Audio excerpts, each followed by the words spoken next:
नमस्कार मित्रों, आप सभी का लॉजिकल सनातन ज्ञान चैनल में स्वागत है। हमारा एक व्हाट्सएप का ग्रुप है। उस ग्रुप में एक मित्र दिनेश पारिख ने एक बड़ा अच्छा प्रश्न किया। उन्होंने पूछा है कि क्या सम्मोहन भी ध्यान की एक प्रक्रिया है।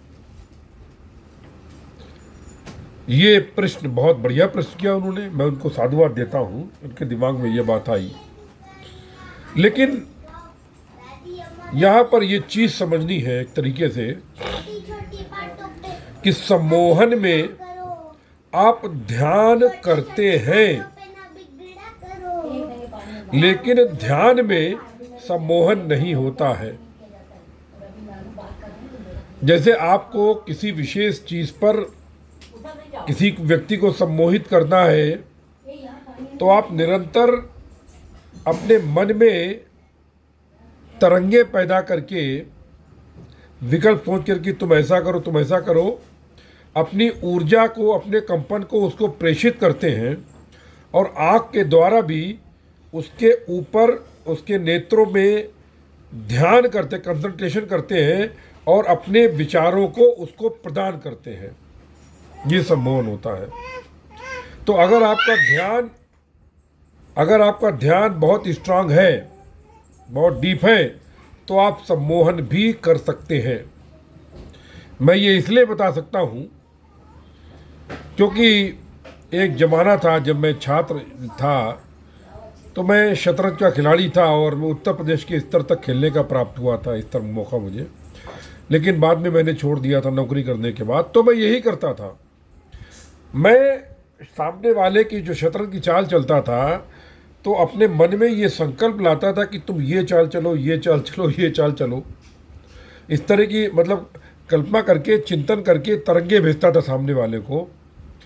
और आश्चर्य की बात ये होती थी कि सामने वाला गलती कर देता था और उसका क्वीन वगैरह जो होता था मर जाता था, तो जीतना आसान होता था।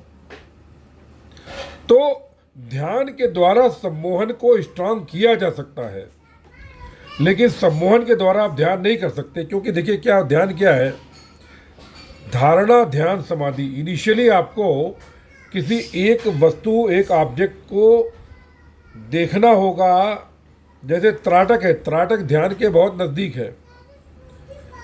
या श्वासोश्वास है, ये भी सांसों पर ध्यान है। त्राटक में भी आप ऑब्जेक्ट पर ध्यान है। तो ये सब एक तरह से सम्मोहन की प्रक्रिया के एक अंग हो जाते हैं। पहले आप धारणा करते हैं, मतलब जैसे गूगल मैप में आपको कुछ ढूंढना हो, तो आप गूगल मैप में वो फ़ोटो डाल दीजिए, वो सबके कंपेयर करके वो खोज के दे देगा आपको। उसी बात ही आप पहले धारणा करते हैं किसी ऑब्जेक्ट को लेकर के। जैसे अगर आप ईश्वर को मानते हैं तो किसी साकार मूर्ति, फोटो को लेकर कुछ करके, फिर उसको आप धीरे धीरे अपने अंतर आत्मसात करने का प्रयास करते हैं और उस पर अपनी सारी ऊर्जा, ध्यान केंद्रित करते हैं। ये ध्यान का तरीका होता है। अगर आप मंत्र जप करते हैं तो आपने आंख बंद करके मंत्र जप को गहनता से करना चालू किया, मंत्र जप समाप्त हो गया, आप ऊपर चले गए, आपका देहभान समाप्त हो गया, वो ध्यान आ गया। लेकिन सम्मोहन में देहभान रहता है, ध्यान में देहभान नहीं रहता है। अगर देहभान रहता है तो ठीक है, वो भी धारणा है, धारणा का है अवस्था है, ध्यान नहीं है वो। देहभान ना रहना ही ध्यान की एक तरह से टेस्टिंग है, परीक्षा टाइप है। तो ये अंतर है दोनों में, सम्मोहन में और ध्यान में। तो अगर आप चाहते हैं तो आप ध्यान करके सम्मोहन विद्या को जल्दी सीख सकते हैं और आप उसमें जल्दी सफल हो सकते हैं। लेकिन अगर आप सम्मोहन विद्या जानते हैं तो आप ध्यान में उतने प्रवीण हो सकें, यह आवश्यक नहीं। जय गुरुदेव, जय महाकाली। सर्वस्य ब्रह्म, सर्वत्र ब्रह्म।